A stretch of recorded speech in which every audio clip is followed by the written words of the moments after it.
जी के जन्म भयो हरि झुमारी। अब कहवा में बाजेला बधाई हो खेल हरि झुमारी। अब कहवा में बाजेला बधाई हो खेल हरि झुमारी। अयोध्या में राम जी के जन्म भयो हरि झुमारी। अयोध्या में राम जी के जन्म भयो हरि झुमारी। अब मिथिला में बाजेला बधाई हो खेल हरि झुमारी।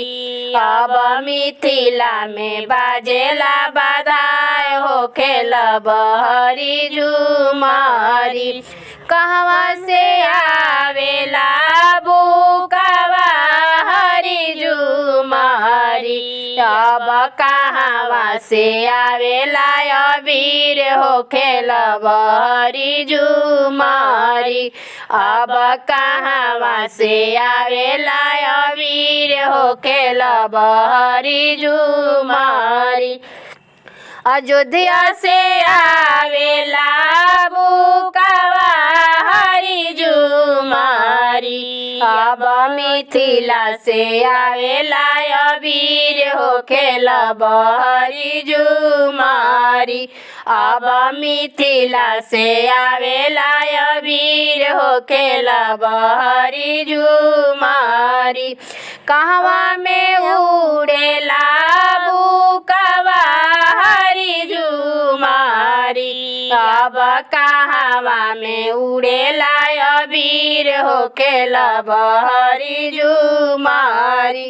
अब कहवा में उड़ेला अबीर हो खेल हरि झुमारी।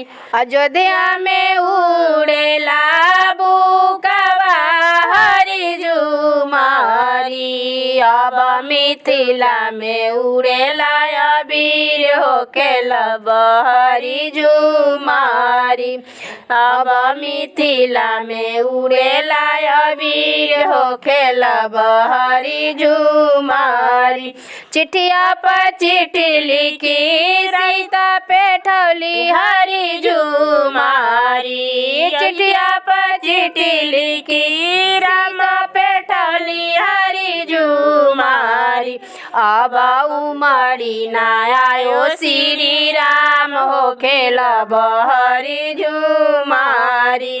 अब उमड़ी ना आयो श्री राम हो खेल हरि झुमारी। चिठिया पर चिट्ठी लिखी राम पेठौली हरि झुमारी। अब कर सीता सोरा हो सिंगार हो खेल हरि झुमारी। अब